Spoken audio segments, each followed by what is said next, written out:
Assalamualaikum warahmatullahi wabarakatuh. Apa kabarnya semua teman-teman? Semoga kita dalam kondisi sehat walafiat ya.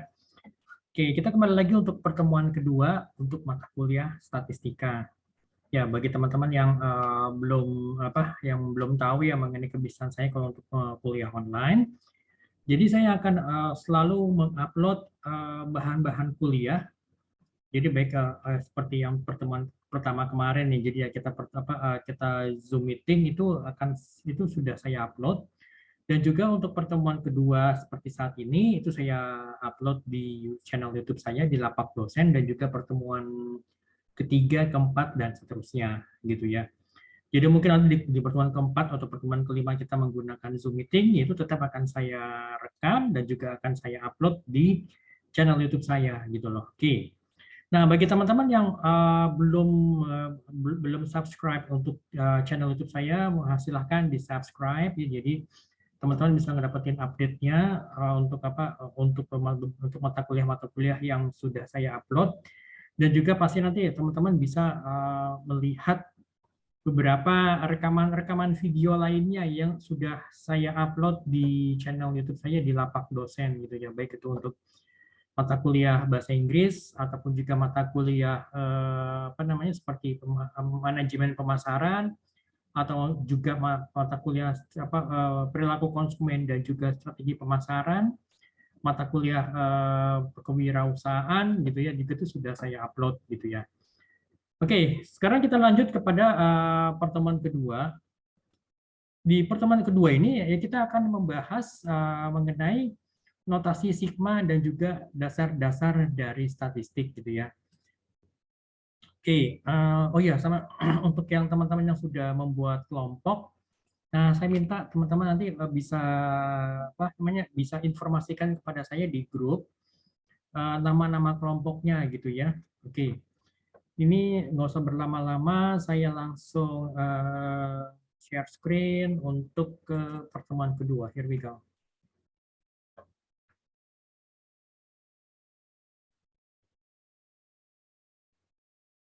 Oke, untuk pertemuan kedua, ya kita bakal ngebahas mengenai notasi sigma dan juga dasar-dasar dari statistik ya. Jadi statistik itu sebenarnya kan ya dasar itu kan dari matematika ya, ada perhitungan-perhitungan. Jadi juga pastinya juga ada notasi-notasi seperti ini mungkin. Apa sih yang dimaksud dengan notasi sigma? Nah, seperti ini gitu loh bentuknya. Jadi mirip-mirip seperti apa kayak huruf E. Jadi E besar gitu ya. Jadi rumus seperti ini. Jadi rumus ini dibaca sigma X I dari 1 sampai dengan N. N itu adalah bilangan bulat gitu ya. Jadi nggak mungkin sini pecahan, tapi pasti adalah bilangan bulat gitu. Nah, untuk aturan penjumlahan, jadi sini sigma XI itu sigma XI 1 sama dengan N. Jadi misalkan gini, sigma X dalam kurung XI tambah YI tambah ZI tutup kurung, di mana I itu bernilai dari 1 sampai dengan N gitu ya. Nah, jadi rumus ini yang dalam kurung bisa dijabarkan jadi sama dengan sigma XI dari di mana I itu dari 1 sampai dengan N ditambah sigma Y di mana I itu mulai dari angka 1 sampai dengan N, dan ditambah sigma Z di mana I itu sama dengan 1 sampai dengan N gitu ya. Oke, kemudian juga ada yang namanya bilangan konstan. Jadi misalnya di sini ya, jadi sigma XI 1 sampai dengan N dikali dikali K. Jadi K itu merupakan bilangan konstan gitu loh. Oke, nanti saya akan berikan beberapa contoh-contohnya supaya lebih memudahkan ya. Oke, kemudian juga di sini ada lagi misalnya misalnya sini sigma K, di mana itu sama dengan 1 sampai dengan N, di mana berarti sini ya K tambah K tambah K terus itu sampai dengan ya sebanyak N ini. Misalnya kalau N ini adalah 5, ya berarti K tambah K tambah K tambah K tambah K sebanyak 5 kali gitu, atau sama dengan 5 dikali K gitu loh ya. Oke, dan juga ada beberapa rumus-rumus yang lain. Jadi misalkan sini sigma dalam kurung XI dikurang K tutup kurung kuadrat, di mana nilai itu sama dimulai dari 1 sampai dengan N. Gitu ya. Ini bisa nanti ini rumus ini bisa dijabarkan seperti ini gitu loh. Ya kan? Oke. Nah, kemudian juga bagaimana penjabarannya ini nanti ini cukup panjang ya, nanti saya bisa jelaskan nanti untuk di sesi berikutnya ya. Oke, kemudian juga di sini sigma dalam kurung YI dikurang A dikurang BXI tutup kurung di mana I itu sama dengan mulai dari angka 1 sampai dengan N. Ini bisa dijabarkan seperti ini. Jadi sama dengan sigma YI dikurang NA, ya di mana I-nya mulai dari angka 1 sampai dengan N, dikurang bilangan konstan B dikali sigma XI, di mana I-nya itu 1 sampai dengan N gitu ya. Oke, ini saya coba kasih contohnya, jadi supaya teman-teman nanti bisa jauh lebih mengerti ya. Sebentar ini saya coba berikan contohnya sih, ada saya buka PowerPoint-nya. Oke, sebagai aturan penjumlahan seperti ini gitu. Jadi misalnya gini nih, tadi ya nih sigma dalam kurung XI ditambah YI ditambah ZI tutup kurung di mana I itu nilai dari angka 1 sampai dengan N. Nah, ini kan bisa kita jabarkan lebih detail lagi kan. Jadi kurungnya kita buka, terus itu menjadi sigma XI di mana itu mulai dari angka 1 sampai dengan N ditambah sigma YI gitu kan ya, ditambah sigma sigma ZI gitu kan. Oke, misalkan kita tentukan saja misalnya XI-nya itu XI itu kan berarti katakan misalnya XI berarti kan itu angka 1. Nah, misalkan kita jabarkan N itu sama dengan 5, berarti kan di sini jumlahnya adalah X1, X2, X3 di sini ya, X4 dan X5. Nah, misalkan variabel X1 itu sama dengan 5, variabel X2 itu sama dengan 3, variabel X3 sama dengan 4, variabel X4 sama dengan 5, dan variabel X5 sama dengan 7. Gitu kan. Nah, kemudian juga di sini ada lagi misalnya sigma YI, sigma YI misalnya. Tadi kan kita dijabarkan misalnya N-nya itu sama dengan 5, berarti ini kan berarti Y1 sama dengan 4, variabel Y2 sama dengan 3, variabel Y3 sama dengan 2, variabel Y4 sama dengan 5, dan variabel Y5 sama dengan 0. Nah, kemudian di sini variabel Z1 itu sama dengan 10, Z2 sama dengan 4, Z3 sama dengan 7, Z4 sama dengan 2, dan Z5 sama dengan 5. Nah, berarti kalau gini ini kita jumlahkan masing-masing tadi ya. Jadi misalnya tadi ini sigma X1 sampai dengan sigma XI di mana I itu mulai dari angka 1 sampai dengan 5. Berarti kan di sini kita jumlahkan semuanya 5 ditambah 3 ditambah 4 ditambah 5 tambah 7 sama dengan 24. Demikian juga di sini tadi ya sigma YI di mana I mulai dari angka 1 sampai dengan 5, berarti kan yang variabel Y1 sampai dengan variabel Y5-nya dijumlahkan semuanya. Dan ini sudah dijumlahkan tuh sama dengan 14, dan juga yang Z-nya ini variabel ZI-nya ini kan tadi variabel ZI itu di mana I-nya mulai dari angka 1 sampai dengan 5, berarti kan variabel Z1 sampai dengan variabel Z5 itu kita jumlahkan semuanya, totalnya tuh ada 28. Nah, berarti kalau gitu kita totalkan, jadi kan 14, sigma X itu kan jadi 24, ditambah 14, ditambah 28. Ini sama dengan 66. Pak, gimana misalkan kalau kalau N itu sampai dengan 3, bisa aja berarti X1 ditambah X2 ditambah X3 gitu kan. Kemudian tambah lagi Y1 ditambah Y2 ditambah Y3, ditambah lagi Z1 ditambah Z2 ditambah dengan Z3, bisa nggak masalah gitu loh. Oke. Oke ya, kalau ini kita lanjut. Next. Nah, misalkan kalau seperti ini, ada bilangan konstan. let's say katakanlah misalnya yang K-nya itu bilangan konstannya kita define itu variabel itu sama K-nya sama dengan 7.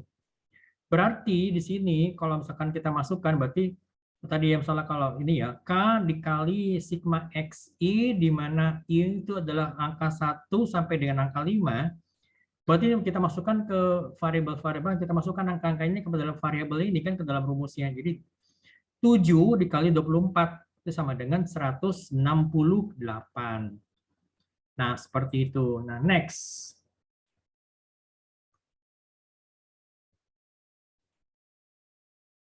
Oke.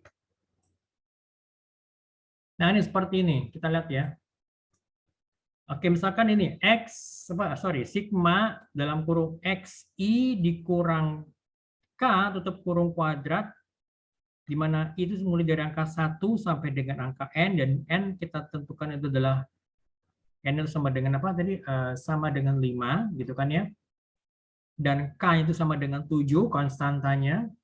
Nah, ini kita masukkan saja ini kemana? Ke dalam persamaan yang ini, berarti kan sigma dalam kurung XI dikurang K kuadrat itu sama dengan ini kan, apa namanya, dalam kurung ini ya, di sini ya 5 dikurang 7, buka kurung 5 dikurang 7 tutup kurung dikuadratkan, ditambah 3, buka kurung 3 dikurang 7 tutup kurung dikuadratkan, ditambah buka kurung 4 dikurang 7 tutup kurung kuadrat, ditambah buka kurung 5 dikurang 7 tutup kurung kita kuadratkan, ditambah 7 dikurang 7 gitu kan ya, tutup kurung.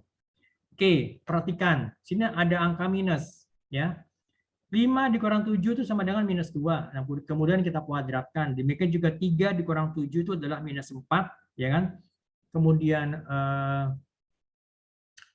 4 dikurang 7 itu minus 3, 5 dikurang 7 minus 2, dan 7 dikurang 7 kan 0. Berarti kan, perhatikan 2 minus 2 dikali minus 2. Berarti kan, 2 kuadrat itu sama dengan minus 2 dikali minus 2. Ya, minus 4 dikuadratkan berarti sama dengan minus 4 dikali minus 4. Apa yang terjadi kalau bilangan minus dikalikan dengan bilangan minus gitu kan? Berarti hasil itu adalah plus gitu ya. Seperti tadi yang kuadratnya misalnya minus 2 dikuadratkan berarti hasilnya adalah positif kan, menjadi 4. Minus 4 ya dikuadratkan itu menjadi hasilnya negatif, jadi positif menjadi 16. Minus 3 dikuadratkan menjadi 9. Minus 2 itu dikuadratkan menjadi 4 ditambah 0 ya kan. Pak, kalau 0 dikuadratkan di mana? Ya udah 0 tetap. Jadi 0 kali 0 ya 0 gitu kan ya. Oke, berarti hasilnya sama dengan 33 gitu kan. Nah, gimana kalau misalkan Pak, kalau misalkan yang kita jabarkan ini udah kita masukin saja, itu pasti hasilnya kan sama gitu kan. Ini saya sudah coba. Berarti kan sigma ini ya, sigma dalam kurung XI kuadrat dikurang 2K XI ditambah K kuadrat gitu ya, tutup kurung, di mana I itu bernilai dari 1 sampai dengan 5. Ini kita masukin aja semuanya rumusnya. Ini kan berarti ya kita coba nih yang pertama ini kan 5 kuadrat dikurang ya 2 kali 7 kali 5 ditambah 7 kuadrat. Perhatikan ya, seperti ini, berarti ini yang kita lakukan ini adalah perkalian dulu baru dikurangin ya. Berarti ini yang sini kan X5 kali 5, 25. Dikurang, berarti ini kan kita kalikan dulu nih yang di sini nih, yang 3 ini 2 kali 7 kali 5, atau berarti kan 14 dikali 5 sama dengan 70 ditambah 49. Nah, seperti ini nih kan. Nah, kemudian juga di sini ada 3 kuadrat. Ini kan dalam kurung 3 kuadrat dikurang 2 kali 7 kali 3 ditambah 7 kuadrat tutup kurung. Berarti ini kita kerjakan dulu nih, gitu kan. Yang 3 kuadrat sini berarti 9. Kemudian 2 kali 7 kali 3 itu 42, ya kan? 2 kali 7 berapa? 14. 14 kali 3, ya kan, menjadi 42 ditambah 7 kuadrat itu sama dengan 49, ya kan? Tambah lagi, berarti ini kan 4 kuadrat dikurang 2 dikali 7 kali 4 ditambah 7 kuadrat. Berarti kan 16 dikurang 56 ditambah 49, ya kan? 60 dari mana? 2 kali 7 berapa? 14. 14 dikali 4 sama dengan 56 gitu kan ya. Ini saya ada sedikit kesalahan penulisan jadi saya timpa. Oke, ditambah, perhatikan ya. 5 kuadrat dikurang 2 kali 7 kali 5 ditambah 7 kuadrat ya. Oke, berarti 5 kuadrat sama dengan 25 dikurang 70 ditambah 49 ya kan. Ditambah sini yang 7 kuadrat 49 2 kali 7 kali 7 ya kan. Berarti kan 2 kali 7 14 kali 7 cuma 98 dikurang 49. Nah, kemudian ya sudah kita kerjakan semuanya, berarti hasilnya menjadi 4 ditambah 16 ditambah 9 ditambah 4 dikurang 0. Ya kan? Hasilnya sama dengan 33. Berarti ini hasilnya pasti sama walaupun jalannya berbeda kan gitu ya. Oke.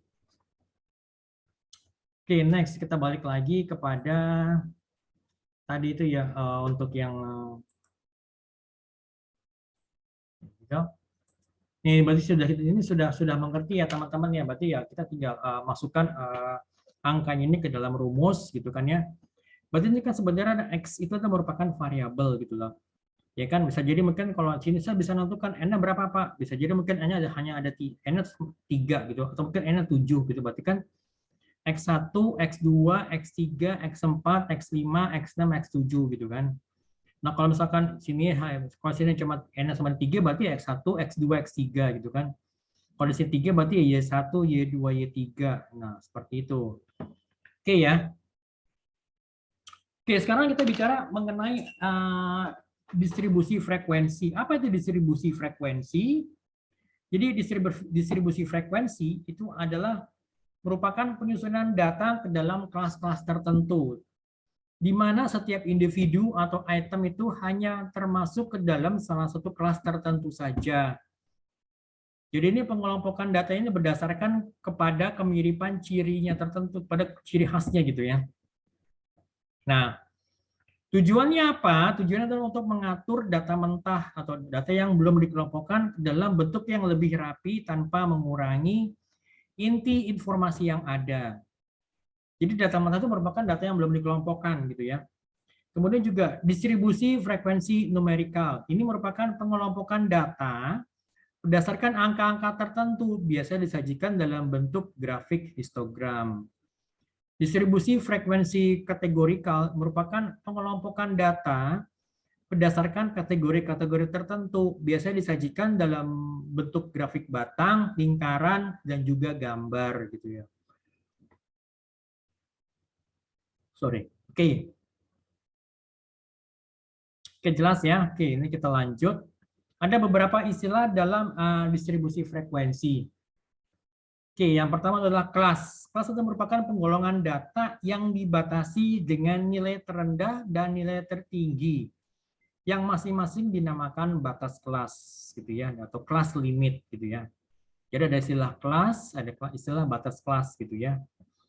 Nah, kemudian apa itu batas kelas atau kelas limit? Merupakan nilai batas yang ada pada setiap kelas dalam sebuah distribusi terbagi menjadi states, kelas limit, dan juga kelas boundaries atau tepi kelas gitu ya.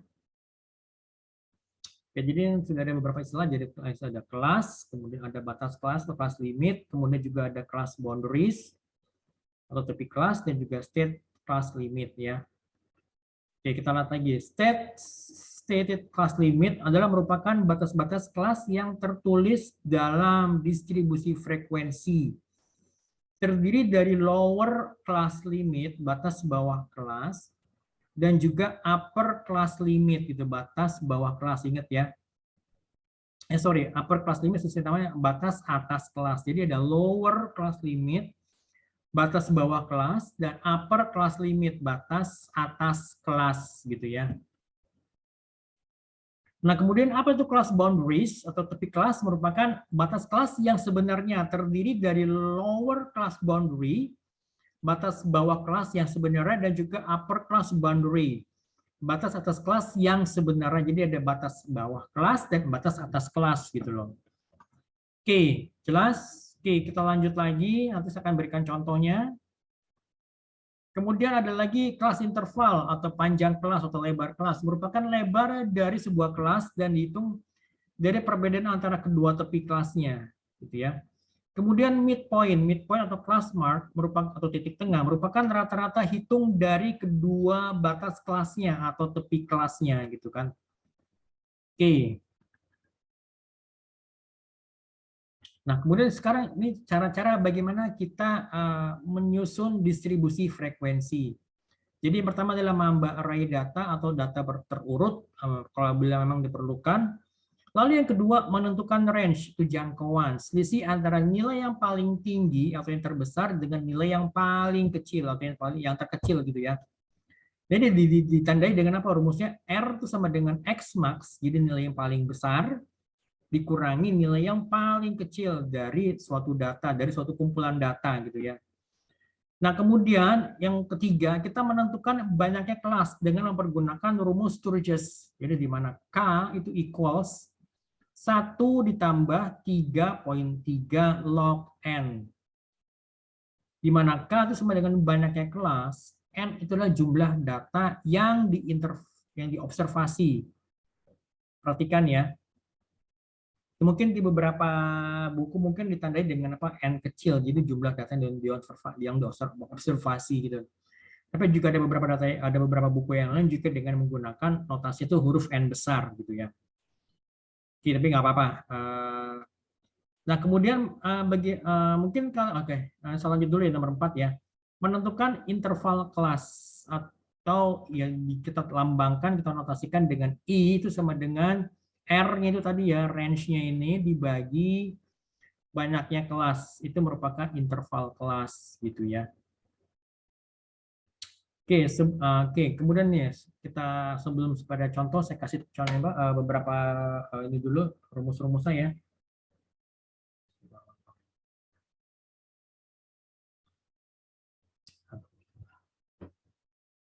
Oke, lanjut ya, menentukan batas-batas kelas.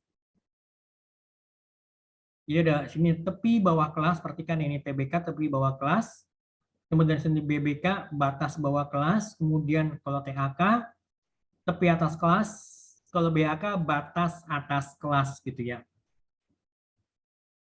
Oke, TBK itu sama dengan BBK batas bawah kelas dikurangin setengah, kemudian dikali skala terkecil. Kemudian TAK berarti batas atas kelas ditambah setengah dikali skala terkecil. Nah, panjang interval kelas itu berarti TAK, nilai TAK itu dikurangi nilai TBK. Ya. Oke, nah kemudian menentukan bagaimana kita bisa menentukan titik tengahnya. Titik tengahnya berarti adalah setengah dikali batas atas kelas ditambah batas bawah kelas tutup kurung. Jadi gini, setengah dari nilai penjumlahan batas atas kelas ditambah batas bawah kelas gitu ya. Lalu yang ketujuh, memasukkan data ke dalam kelas-kelas yang sesuai dengan menggunakan sistem tally atau turus gitu ya. Nah, kemudian menyajikan distribusi frekuensi, kemudian isi kolom frekuensi yang sesuai dengan kolom tally-nya atau kolom turusnya gitu kan ya. Nah, misalnya contohnya seperti ini. Oh ya, sebentar. Saya hampir lupa. Tadi di sini kan di rumus itu ada apa namanya? Ada rumus mengenai apa yang log n gitu ya. Sebentar ini saya balik lagi tadi. Yang log n. Apa itu dimaksud dengan log n? Bagaimana cara mencarinya gitu kan? Oke,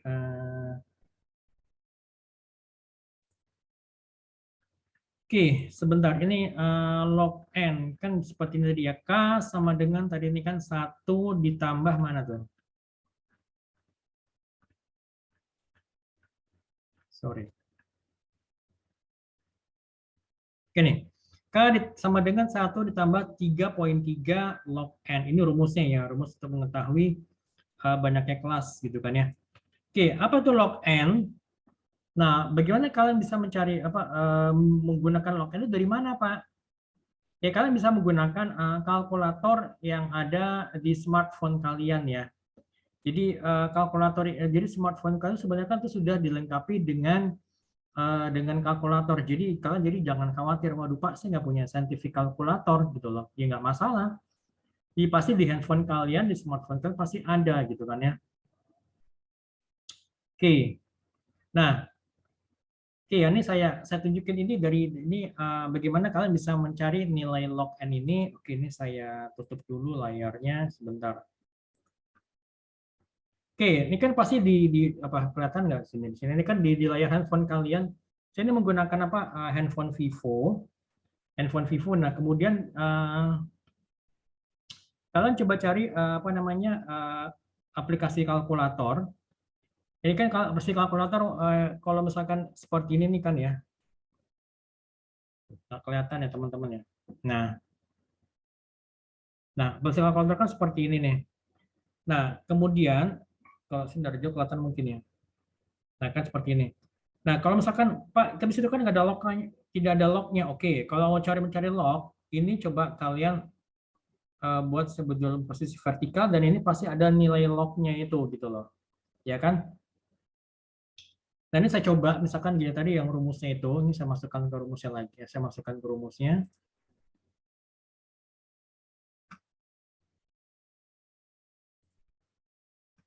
Oke. Oke, ini berarti saya masukkan ke rumusnya, berarti kan log n. N itu adalah berarti kan jumlah datanya kan, berarti 50 apa tadi log n, ya kan? Oh, sorry. Berarti log, ya kan? Log, kita pencet dulu log 50, kemudian tutup kurung, ya kan? Tutup kurung. Nilainya adalah kan 1,69, ya. Nanti itu nilainya sebenarnya 1,69. Kemudian kita kali dulu nih, kali 3,3 kali 3,3 ditambah, ya kan? 1 equals 7,6 gitu kan ya. 7,6 atau ya udah ini kita bulatkan ke atas, berarti kan sama dengan 8 gitu ya. Oke, ini itu ya. Nah, sekarang kita lihat nih apa namanya untuk untuk data-datanya. Ini kan sini ada 50. Ada nilai 50 nilai ujian statistik ya. Dan sayangnya datanya ini masih sifatnya mentah, jadi belum dikelompokkan. Nah, jadi sekarang tugas kita adalah membuat distribusi frekuensi untuk data yang ada ini. Oke ya. Jadi sini perhatikan ini ada 50. Pak, tahu ini 50 dari mana? Oke, perhatikan. Ada berapa baris? Lihat ini yang namanya baris itu, ini saya kecilkan dikit ya. Baris pertama, baris kedua, baris ketiga, ya, baris keempat, dan baris kelima. 5 baris ya, oke. Sekarang untuk yang vertikal, ini namanya ini kolom pertama, ini ya, ini kolom pertama, kolom kedua, kolom ketiga, kolom keempat, 5, 6, 7, 8, 9, 10. Berarti ada 10 kolom. Nah, 10 kali 5, ya kan kita nggak perlu hitung satu persatu, tapi kita hitung aja berapa jumlah baris, berapa jumlah kolom, berarti kita kalikan aja antara jumlah baris dikali dengan jumlah kolom sama dengan banyaknya data. Gitu. Berarti kan 10 kali 5 itu sama dengan 50. Berarti ada 50 data, ada 50 mahasiswa, atau ada 50 nilai ujian statistik dari 50 siswa, dari 50 mahasiswa gitu ya. Oke, sekarang kita lihat ya bagaimana kita bisa melakukan pengelompokan datanya. Oke, here we go. Oke, sekarang kita lihat di sini. Ini data yang tadi ya, ini sudah saya saya kopikan ke PowerPoint. Jadi ini kan ada 50 data nilai ujian mahasiswa, ya kan? Oke, sekarang kita lihat. Yang pertama kita tentukan dulu nilai yang paling kecil nih, nilai yang paling kecil. Bagaimana sih Pak kita bisa menentukan nilai yang paling kecil? Udah kita lihat aja nilai yang paling besar dan nilai yang paling kecil dari masing-masing baris. Ini kan ada 5 baris nih. kita lihat aja di baris pertama, mana nilai yang paling besar? 78 ya kan? Oke, kita tulis di 78. Kemudian nilai yang paling kecil mana nih? 22 gitu kan ya. Kita tulis 22. Kemudian di baris kedua, nilai yang paling kecil yang mana? Atau nilai terserah, bisa yang paling kecil dulu, yang paling besar dulu, sok silahkan, nggak bisa aja gitu kan. Oke, misalkan kita cari nilai yang paling besar dulu mana nih? 80 kan? Kita tulis 80. Nilai yang paling kecil di baris kedua ini berapa? Berarti ada 3, nilainya 32. Demikian juga dengan selanjutnya di baris ketiga. Kita lihat sini nilai yang paling besar adalah 76, nilai yang paling kecilnya 32. Di baris keempat nilai yang paling besar adalah 86 dan nilai yang paling kecilnya 30. Baris kelima nilai yang paling besar itu adalah 71 dan nilai yang paling kecil adalah 25. Gitu kan ya. Oke, kemudian kita tentukan nih dari sini nih mana nilai yang paling besar. Oke, di antara ini nilai yang paling besarnya mana nih? Sama yang max-nya ini kita lihat mana yang paling besar nih. 78. Tapi lebih gede lagi 80. Lihat baris ketiga 76, lebih kecil. Kemudian lihat, oh ini baris keempat 86. Kita cek di baris kelimanya berapa? 71. Berarti nilai yang paling besar adalah 86. Nah, kemudian yang paling kecil berapa nih? Nilai yang paling kecil dari masing-masing baris, gitu kan ya. Oke, kita lihat di baris pertama itu nilai yang paling kecil 22. Gimana dengan nilai yang paling kecil di baris keduanya? Berapa? 32. Kok lebih gede? Di baris ketiganya 32. Oh sama, lebih gede juga. Lebih besar dari yang baris pertama gitu kan. Di baris keempat, oh ini 30. Memang sih lebih kecil dibandingkan baris kedua dan baris ketiga gitu kan ya, tetapi kok masih lebih besar dibandingkan baris pertama. Oke, kita lihat lagi. Di baris kelima nilai minimumnya berapa? 25. Memang dia lebih kecil dibandingkan baris keempat, ketiga dan kedua. Tapi masih lebih besar dibandingkan baris pertama. Jadi, di sini kita bisa menentukan bahwa nilai minimum itu adalah 22, nilai maksimum itu adalah 86. Kan gitu ya. Oke, nah kemudian di sini kita bisa apa namanya? Kita bisa tentukan, ya kan? Apa tadi range-nya itu? Range itu berarti kan nilai maksimumnya 86 dikurang 22 itu sama dengan 64 ya. Kemudian tadi ini kan kita sudah hitung ya. Jadi ini K-nya itu sama dengan 1 ditambah 3,3 log N. Nah, kemudian kita masukkan 1 ditambah 3,3 log 50. Tadi udah jelaskan ya, log 50 itu sama dengan berapa? Itu kan sudah kita hitung. Dikalikan 3,3 ditambah 1 gitu kan ya. Itu sama dengan nilainya 6,6 kan. 6,606 berapa? Ini saya bulatkan menjadi 6,61.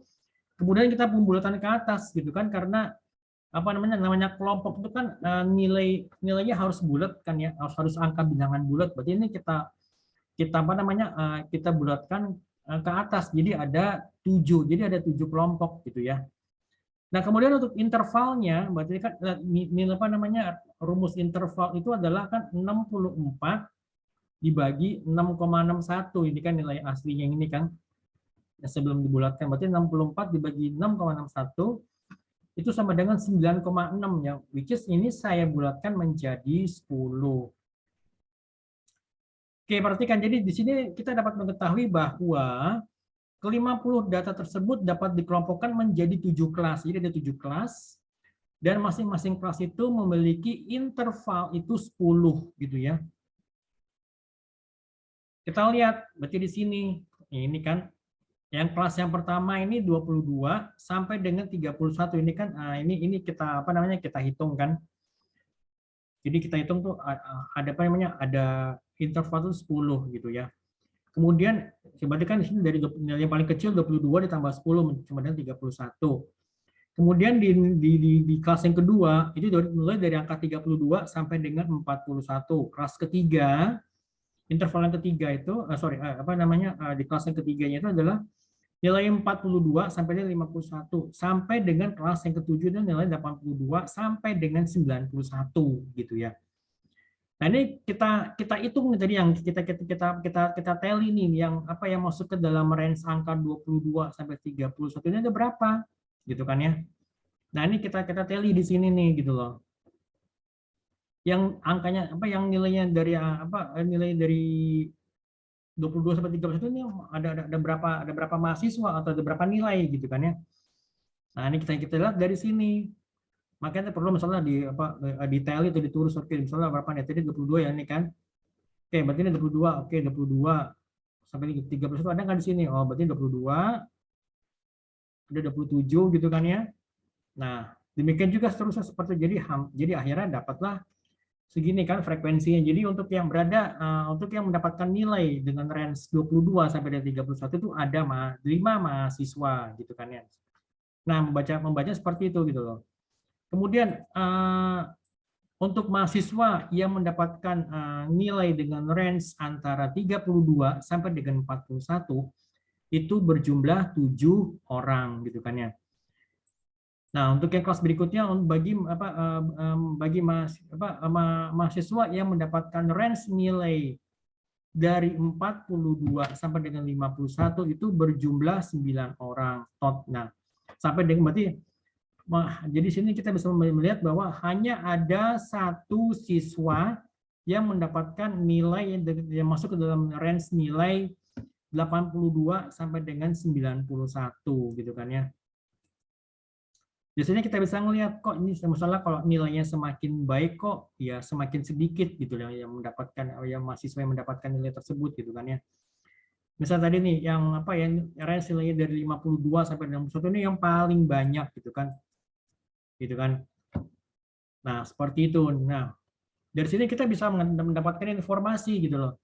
Katakanlah misalnya kalau kelulusan itu dihitung dari nilai yang paling minim itu adalah 62 gitu ya. Misal 62 itu sama dengan nilai C gitu kan.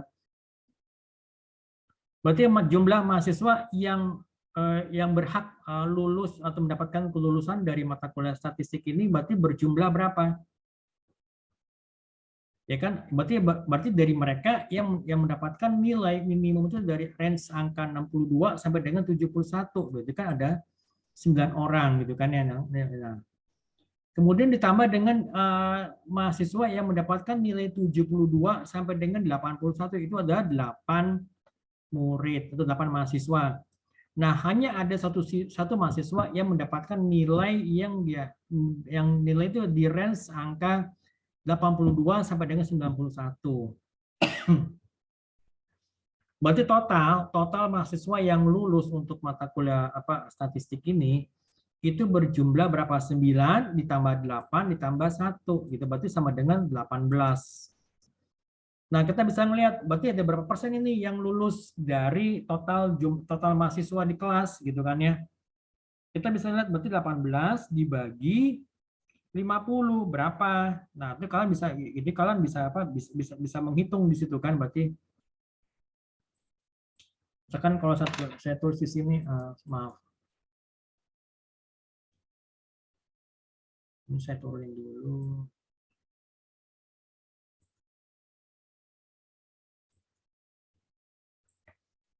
Berarti total mahasiswa yang lulus itu ada 18. Ya kan? Sebentar. Saya nggak mau.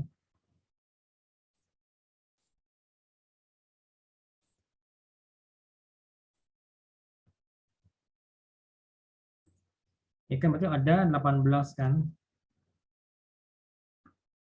Ya. Jadi atau dalam persentase itu berapa persen? Berarti kan persentase itu adalah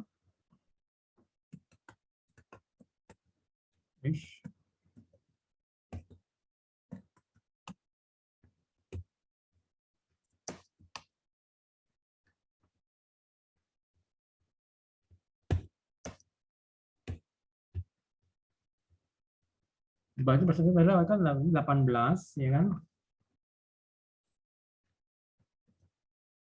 18 dibagi 50. Ini kan 50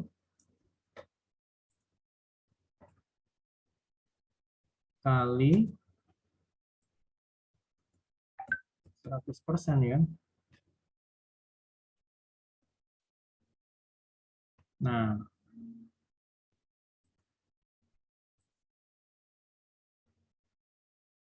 sebentar.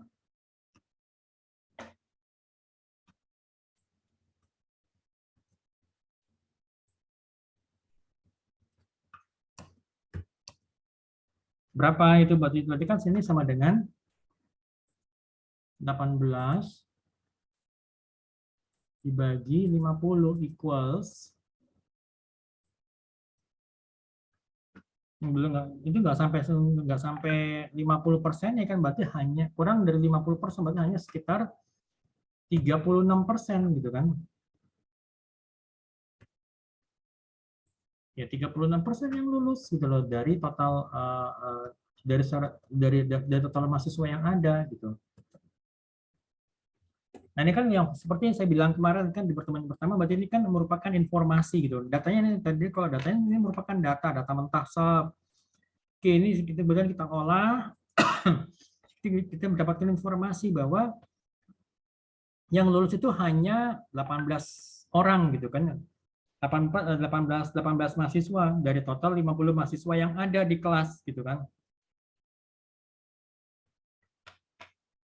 Gitu. Nah, sampai sini mungkin teman-teman sudah jelas ya. Jadi bagaimana bisa kita mengolah data ini, data yang bisa dibilang cukup apa? Tidak terlalu susah ya untuk diolah gitu ya.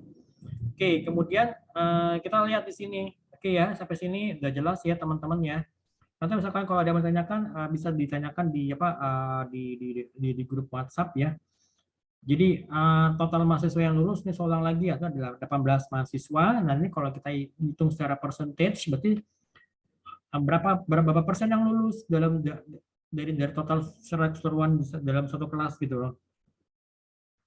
Berarti kan 18 dibagi 50, ya kan? 50 dari mana? Dari total mahasiswa yang ada di kelas kali 100%. Jadi hanya 36% gitu ya. Nanti kalau saya salah hitung tolong bisa dikoreksi nih ya, tapi ini benar kok 36%. Coba sebentar.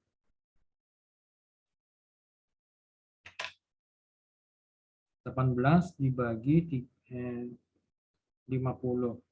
Yes, 36% gitu kan ya. Oke ya, next sekarang kita bicara mengenai apa tadi, tapi bawa kelas gitu kan ya.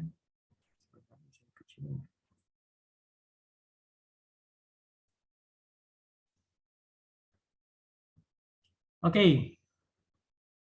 Nah, kan ini jadi sudah sesuai kan tadi dengan apa pembagian distribusi frekuensi nilai itu kan. Jadi ada apa namanya yang kita lihat sini tepi bawah kelas itu berarti batas bawah kelas dikurang setengah dikali skala terkecil gitu kan ya. Tapi bawah kelasnya di sini berarti berapa? Berarti ini kan berarti 21,5 ya. Dikurang apa jadi sorry ini batas bawah kelas berarti ini yang ini kan kalau di kelas pertama sini berarti kan dari mana 21,5 berarti ini nilai yang paling kecilnya adalah skala yang terkecil adalah kan 22. Nah, 22 dikurang setengah gitu kan ya. Nah, kemudian tepi atasnya juga sama, berarti ini adalah 31,5 dari mana? Jadi kan nilai ini yang ini nilai batasnya ini batas atas kelasnya ini ditambah setengah gitu loh. Itu.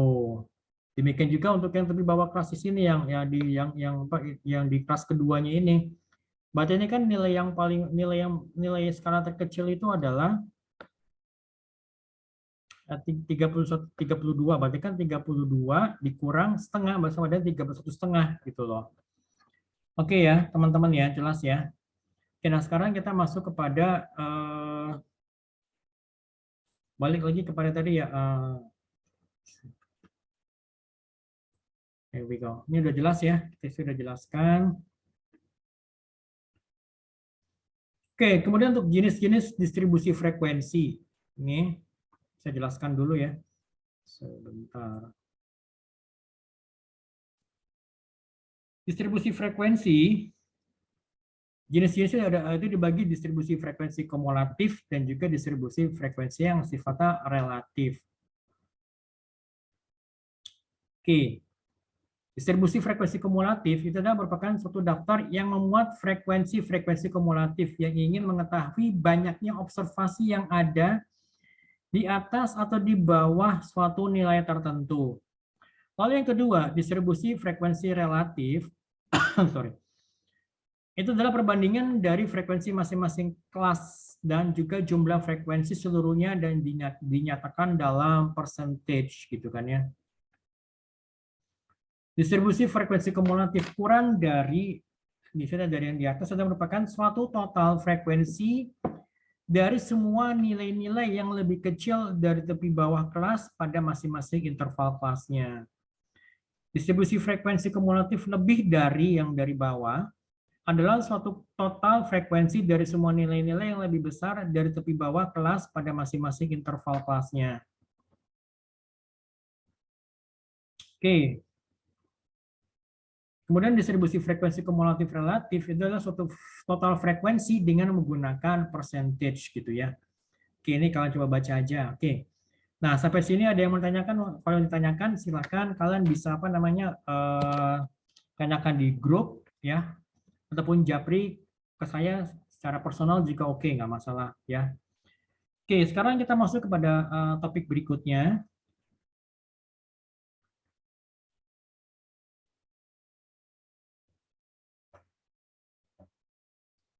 Ya, sesuai dengan janji saya minggu yang lalu ya, saya akan coba apa namanya memberikan penjelasan sekilas mengenai SPSS gitu ya. Maksudnya mengenai tampilannya SPSS-nya seperti apa, kemudian juga cara pengoperasiannya gitu ya. Hopefully saya bisa bagi ke kalian itu file mentahnya ya untuk SPSS ya. Oke, kemudian juga apa namanya bagaimana sebenarnya sih di Promote Global ini sudah mulai ada cara implementasi sorry, cara penggunaan SPSS dengan untuk yang tadi itu ya. Tapi saya pikir mungkin nanti saya coba jelaskan dulu secara basicnya apa itu SPSS. Kemudian nanti di di akhir dari video saya ini akan saya tambahkan video rekaman saya. Jadi sekilas mengenai khusus untuk penjelasan mengenai SPSS saja mengenai cara penggunaan SPSS untuk yang di bagian sebentar. Untuk di bagian distribusi frekuensi ini. Jadi nanti kalian coba lihat aja dulu gitu loh. Oke, baru nanti mungkin di pertemuan ketiga dan keempat saya coba jelaskan secara lebih mendetail cara penggunaan SPSS gitu ya. Oke.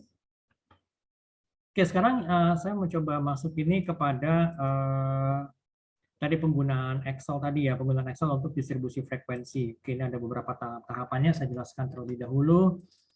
Oke, here we go. Oke, mungkin bagi teman-teman ada yang mungkin juga ada yang menggunakan Excel 2003 untuk mungkin kita akan mengaktifkan analisis toolpath ya.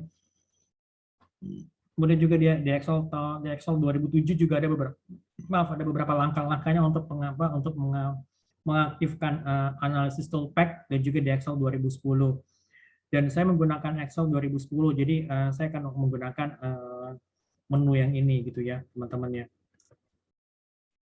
Oke. Nah, ini perhatikan ya. Kalau saya coba jelaskan dulu untuk yang dari yang pada Excel 2010, mungkin sekarang sudah banyak yang menggunakan Excel 2010 ya. Jadi pada menu file di pojok kiri atas itu pilih options. Kemudian kita klik options-nya, kemudian pada menu Excel options ini kita pilih add-ins. Kemudian pilih menu manage gitu ya. Kemudian kita pilih Excel add-ins lalu klik go. Nah, kemudian juga kita berikan tanda cek pada analisis toolpath. Kemudian kita klik OK gitu loh. Oke, yang kita coba ya teman-teman ya. Saya buka Excel.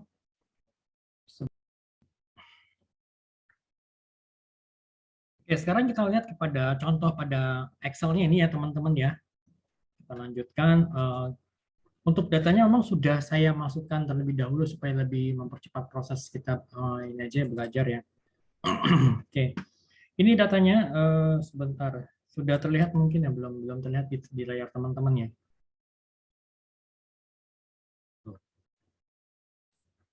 Eh,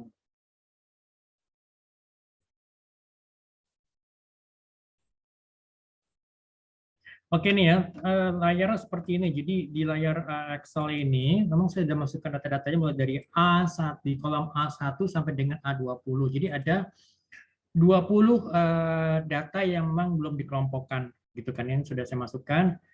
Kemudian kita tentukan ini untuk bin-nya ini, atau batas atasnya kita ketik di sini. Batas atas itu di kolom, sorry, D4 ya. Batas atas. Batas atas tadi kan itu dimulai dari angkanya itu, oke, sekarang kita lihat ini batas atasnya itu adalah 14 kan ya. Oke, kita lihat sini untuk batas atasnya di mana. Kita lihat di sini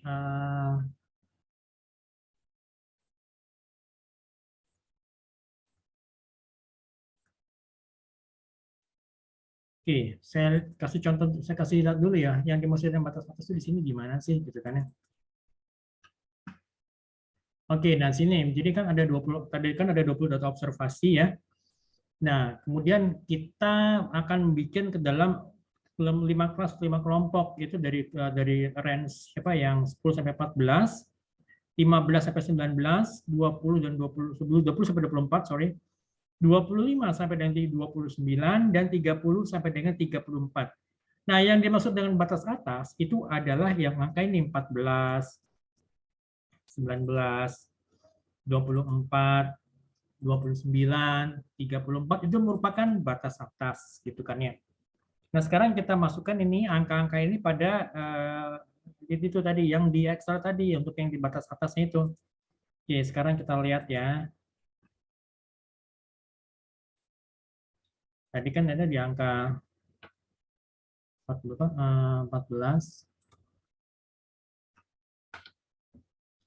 14 terus kemudian 19, 14,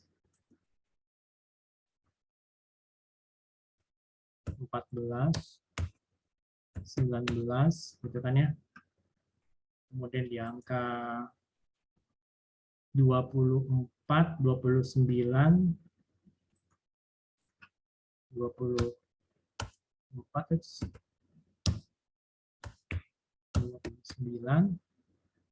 dan angka 34 gitu kan ya. Itu kan jadi ada apa namanya? 14, 19, 24, 25, 29, 34 gitu. Oh, sorry, ini ada 25-nya ya.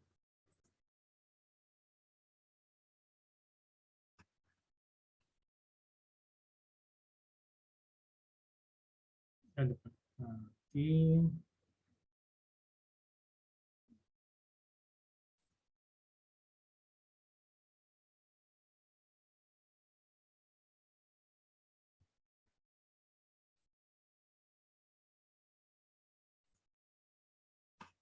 Ini 25.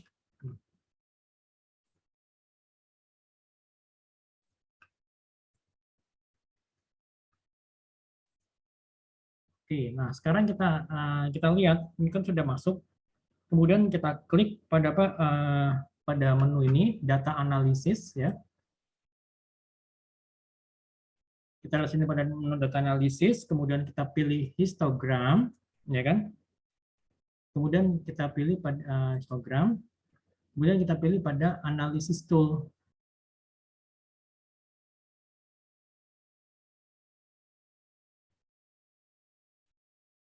Nah, analisis tool ini kan kita lihat di sini ya.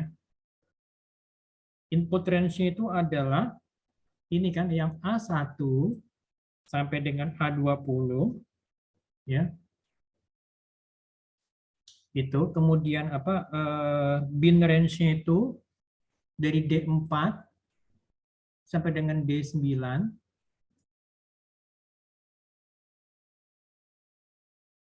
Sorry, salah nih. Ini saya ulang ya, Oke, histogram ini kita klik. Muncul ini kan input range-nya kita tentukan dari ini ya, kolom A1 sampai A20, oke. Sorry. Oke, ini ya. Nah, ini. Nah, kemudian untuk di bin range-nya, kita bawa kursor, kita klik di sini. Nah, ini kita apa namanya? Kita klik di sini nih dari apa namanya? Yang sorry tadi saya salah ya di sini. Oke, apa ini? Anggap aja di sini angkanya ini D dari D4 sampai dengan D9 gitu kan ya. Kemudian untuk output range-nya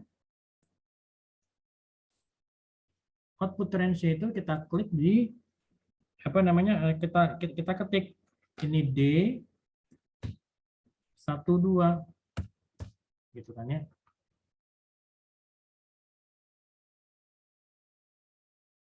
Atau kita klik misalnya di tempat lain gitu ya. Misalnya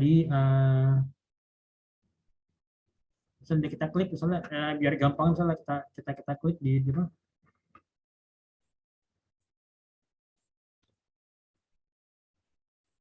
sini gitu kan ya. Nah, kemudian yang itu kita checklist untuk cumulative percentage ya. Cumulative percentage kita klik, kemudian untuk chart output juga kita klik di sini dan kita klik tombol OK.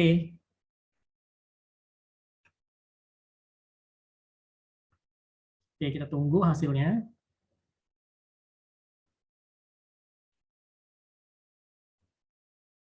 Nah, seperti ini kan.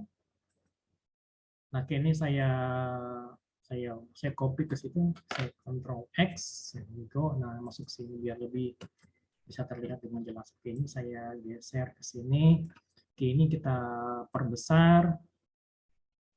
Nah, jadi terlihat kan bentuk histogramnya seperti apa gitu. Oke, nah, jadi misalnya untuk yang binary 14, frekuensi kumulatif ada 3, kemudian 19 gitu kayaknya itu ada 5, kemudian 24 ada 4, kemudian 29 2, 34 ada 5 gitu kan ya. Oke, nah ini seperti ini gitu loh. Oke,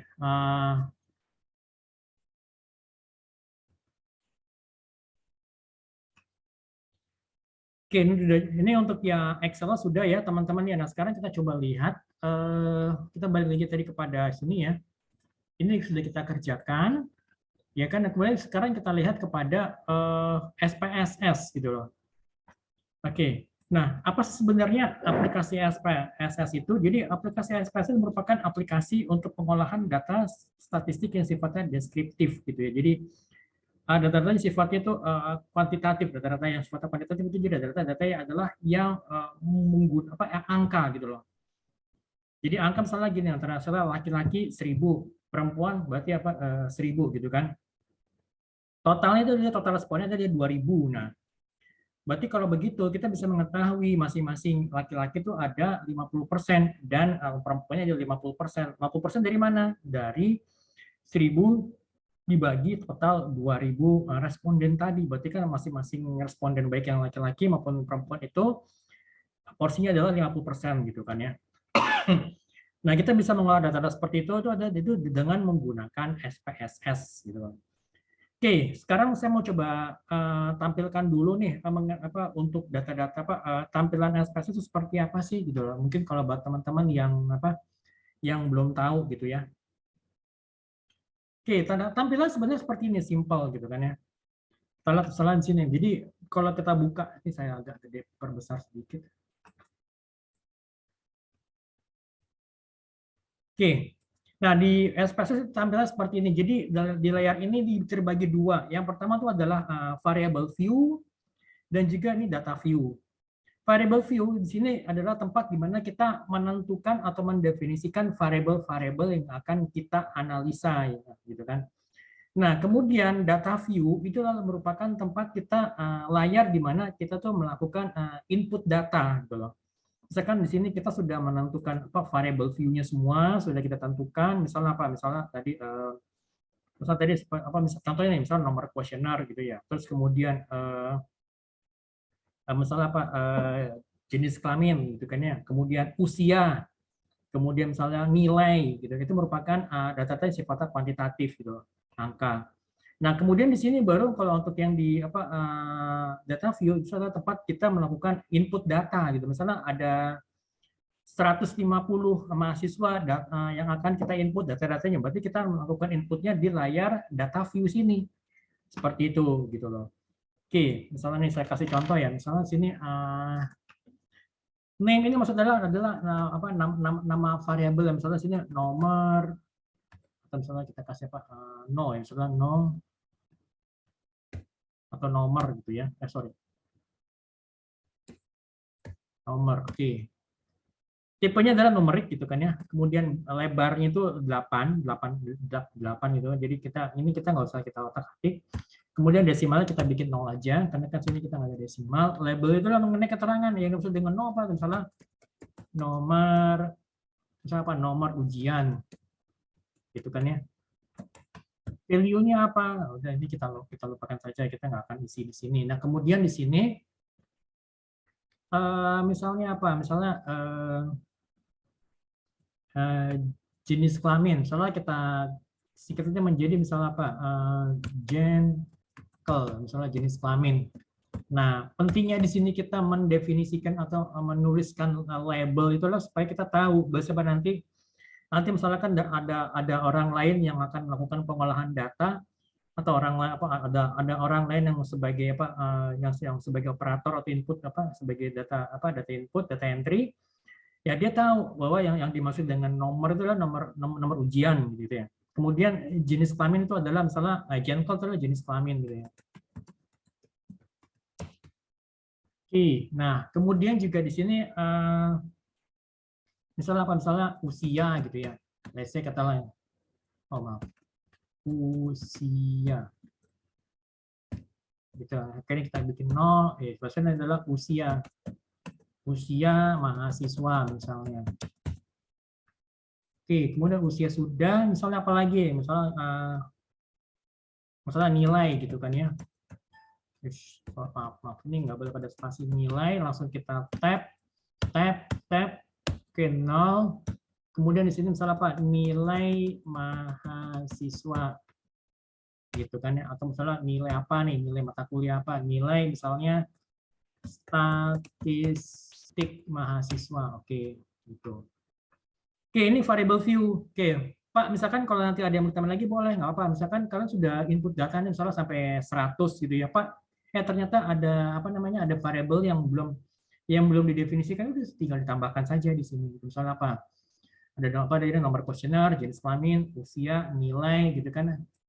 Kemudian apa? Misalnya tambahan yang lain. Misalnya apa? Tingkat berapa? Atau mungkin misalnya gini, misalnya lagi coba ini, misalnya uang jajan, gitu kan? Misalnya apa nih? Uja, misalnya kita kasih nama Uja. Apa tuh Uja? Nah, pentingnya di sini kan kita mendefinisikan labelnya. Maaf, uang jajan misalnya, uang jajan mahasiswa. Nah, ini sudah kita definisikan, kemudian kita lihat di data view-nya.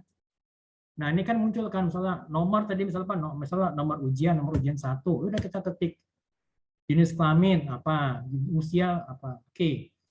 Nah, mungkin kalian bingung, loh kok jenis kelamin kan berarti kan misalnya ada laki-laki dan perempuan. Nah, bagaimana kita mendefinisikannya? Nah, kita definisikannya di sini.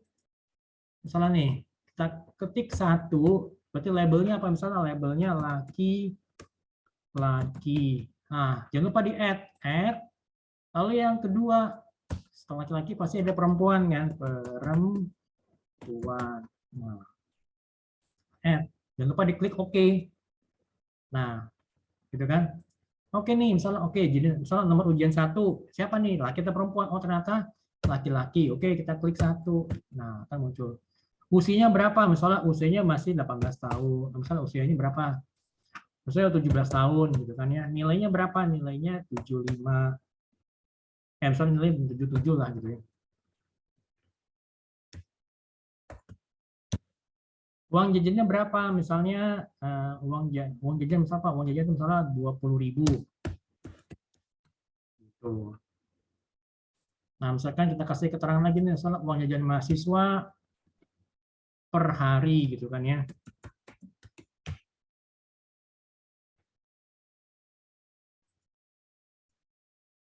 Oke. Nah, sini apa misalkan oke nih laki-laki misalnya yang tadi ya oke, kemudian masalah yang nomor ujian 2 misalnya dia perempuan. Usianya berapa? Misalnya usia 18, usia 19 tahun. Nilainya berapa? Misalnya nilainya 90 gitu kan ya. Uang jajannya berapa? 30.000 gitu. Nah, kita ketik lagi di sini misalnya apa berapa misalnya nih dia nih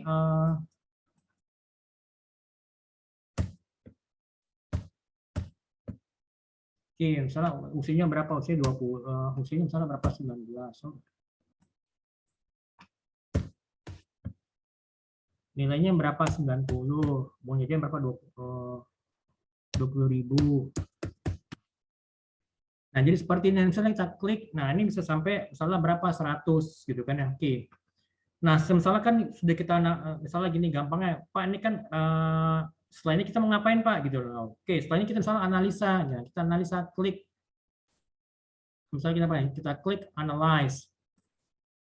Misalnya kita bikin deskriptif, misalnya deskriptif statistik, kemudian kita lihat frekuensi. Nah, frekuensi misalnya apa? Kita lihat misalnya untuk jenis kelamin. Oke ya. Kita klik OK.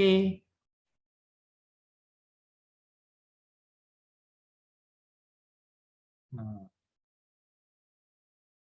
dari total 3 responden yang saya input ini, jadi ada 1 responden laki-laki dan 2 responden perempuan. Dan sini kan kita bisa melihat kan persentasenya ada 33%, 33,3% responden laki-laki dan 66,7% responden perempuan.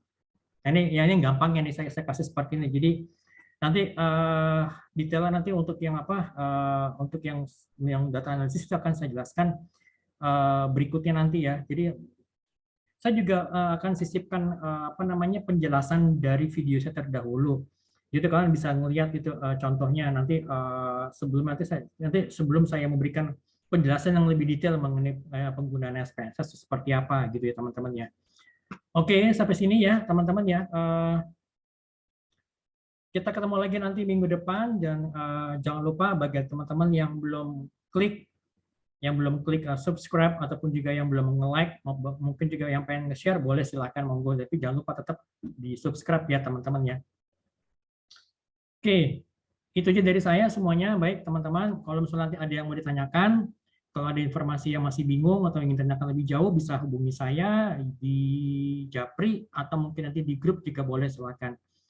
Oke, sampai ketemu lagi minggu depan. Terima kasih banyak semuanya. Assalamualaikum warahmatullahi wabarakatuh. Ini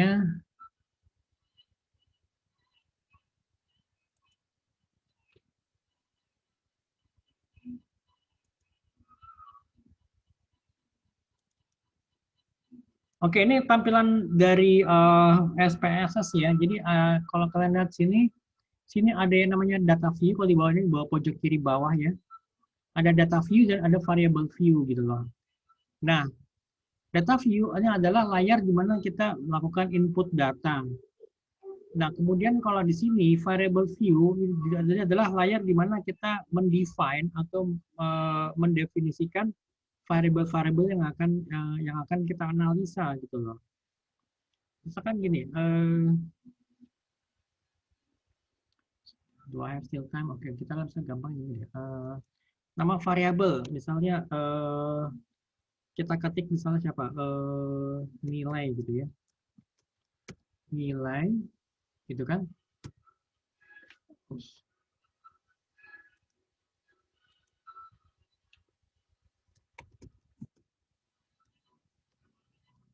Nilai, oke. Nah, nilai ini kita mau tentukan mau apakah apakah numerik atau apa gitu loh. Oke, kita tetap numerik. Oke, lebarnya berapa? Ini kita turunkan aja, kita nggak ada desimal. Labelnya ini adalah misalnya nilai mahasiswa gitu kan. Values-nya kita tentukan di sini misalnya apa? Value-nya tadi yang sesuai dengan nilainya apa? Nilai dari mahasiswa tadi. Sebentar saya cek dulu. Sorry.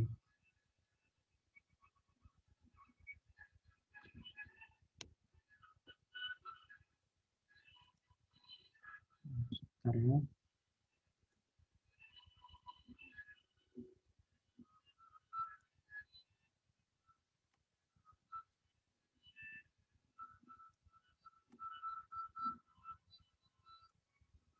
Oke, value-nya misalnya gini.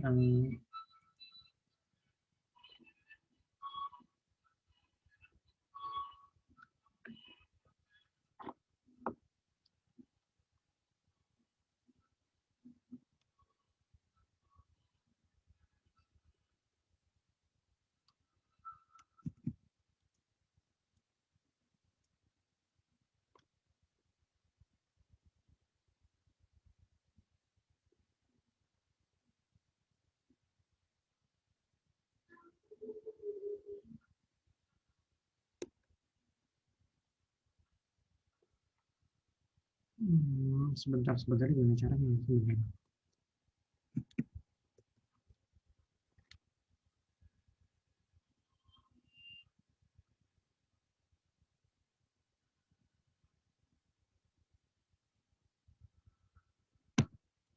Oke, ini nilai 22 sampai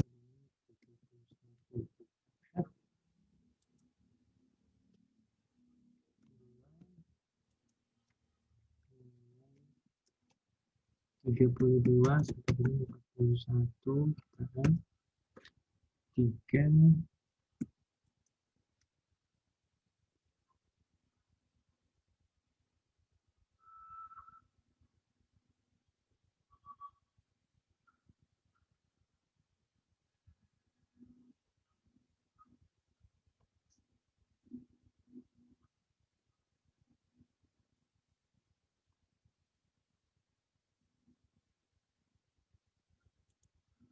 ya enggak lagi nih seperti ini.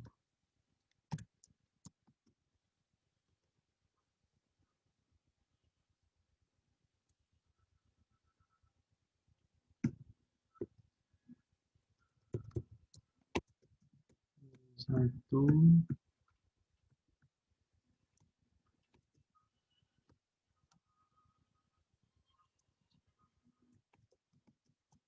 22 sampai dengan 31 selain nilai 2 nilai 32 sampai dengan 41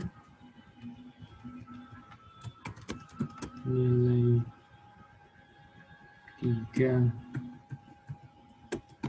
nilai 42 sampai dengan 51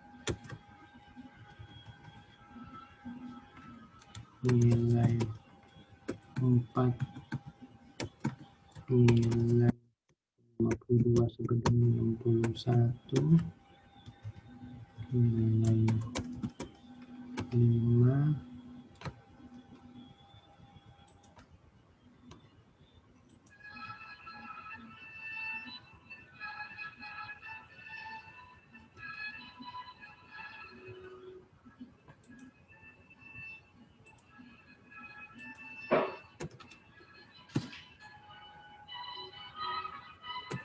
62 sampai dengan 71 besar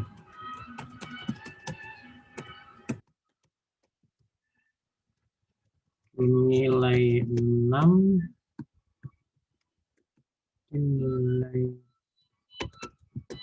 72 sampai dengan 81 nilai 7 82 nilai 82 sampai dengan 91. Oke.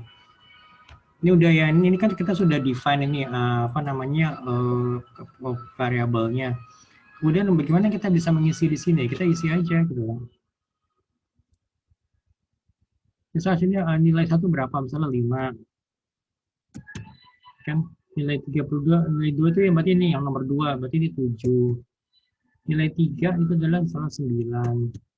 Nilai 4 itu dalam salah 11. Nilai 5 itu adalah 9. Kemudian nilai 6 itu adalah 8. Nilai 7 adalah 1 gitu kan. Nah ini contoh yang paling gampang yang saya buat ya untuk apa untuk di sini Pak untuk penggunaan SPSS gitu loh. Kalau untuk yang penggunaan SPSS di sini ini masih cukup Pak agak-agak jelimet tapi nggak apa-apa. Ini nanti akan saya coba saya coba bikinin videonya untuk pembuatan atau pembuatan penggunaan SPSS yang mungkin yang lebih mudah gitu loh. Karena salah di sini ini lumayan lumayan agak-agak ini ya saya nggak tahu ya kalian sudah terbiasa atau belum gitu loh. Maksud saya mau coba bikinin contoh yang paling gampang dulu, baru nanti masuk kepada contoh pembuatan data-data dengan menggunakan SPSS gitu loh. Tapi anyway yang paling gampang adalah gini teman-teman. Oke, ini tolong perhatikan ya pada saat kalian buka layar SPSS, jadi ada dua view gitu loh. Kalau misalnya kalau misalnya itu di pojok kiri bawah ada data view, ada variable view. Apa guna data view? Data view adalah tadi gunanya untuk kita melakukan input data gitu loh. Setelah kita pastinya sebelum kita melakukan input data, kita menentukan dulu untuk apa variabelnya, variabel yang akan kita analisa itu apa saja gitu loh. Ini ada di layar variable view. Sedangkan kalau untuk data view itu pada saat kita sudah mendefine variabel-variabelnya apa saja akan kita analisa baru kita masukin di sini gitu loh. Lalu saya bakal coba bikinin video mengenai kalau misalkan kalian saya coba bikinin misalnya kayak dummy questionnaire misalnya kalian sudah ngumpulin data misalnya katakanlah misalnya dari 10 responden nanti hasilnya seperti apa nanti saya coba bikinkan di formatnya misalnya di Excel kemudian nanti kalian bisa lihat bagaimana nanti proses input datanya di SPSS, kemudian bagaimana running datanya, kemudian nanti data dari SPSS itu juga bisa diekspor ke Excel supaya supaya nanti kalian bisa analisa lebih lanjut gitu kan, supaya nanti mungkin kalian bikin diagramnya, kalian bikin chartnya, itu semuanya bisa dilakukan di Excel gitu loh. Akan lebih mudah dilakukan di Excel dibandingkan kalau kalian bikin diagram di SPSS itu kan jauh lebih sulit gitu loh. Dan hasilnya kan tidak akan seperti yang diharapkan. Bagi misalkan kalau dari Excel kalian bikin diagram, kalian bikin pie chart, kemudian kalian pindahkan ke PowerPoint itu kan juga bisa gitu loh. Oke, nanti saya coba bikinin step-stepnya gitu loh. Oke, gitu teman-teman. Oke, ini sebelum habis saya absenin dulu ya. Pak, Yes. saya minggu kemarin ikut Zoom, tapi saya lupa absen ke e-learning sama kampus mahasiswa itu. Waduh, udah, ntar kamu WhatsApp saya deh di Japri ya. Iya, Pak, baik. Jangan lupa ya, ntar bisa saya Iya, sini di sini nggak apa-apa, tenang aja. iya, Pak. Nanti Japri saya ya, Iya, makanya Pak. biar langsung saya revisi deh. Ini gue kerja sampai malam ya, sebentar ya, sebentar ya ini saya share screen dulu deh. Kalau nanti sempat saya langsung rubah sekarang aja deh. Sebentar ya. Oke, kan itu kan semester 1 ya, semuanya kan semester 1 3 ya. 3, Pak. Oke, dari penjelasan saya kira-kira gimana? Ada yang mau ditanyain nggak? Kalau mau ditanyakan boleh nanti nggak usah nunggu minggu depan, ditanyakan di grup juga boleh, nggak apa-apa. Saya sih lebih prefer kalau ditanyakan di grup, maksudnya dalam artian supaya mungkin kalau biar teman-teman juga nanti kalau ada yang mau menanyakan hal yang kurang lebih sama, udah tahu, atau mungkin biar nambah pengetahuan aja, biar nambah wawasan aja. Oh ternyata seperti ini gitu loh. Oke, kira-kira gimana? Nanti saya coba bikinin itu deh ya untuk yang SPSS-nya karena SPSS itu harus apa ya harus ada tambahan lagi sih nanti saya bikinin videonya gitu ya. Oke, Ayu Retno ada ya? Hadir, Pak. Yohoi.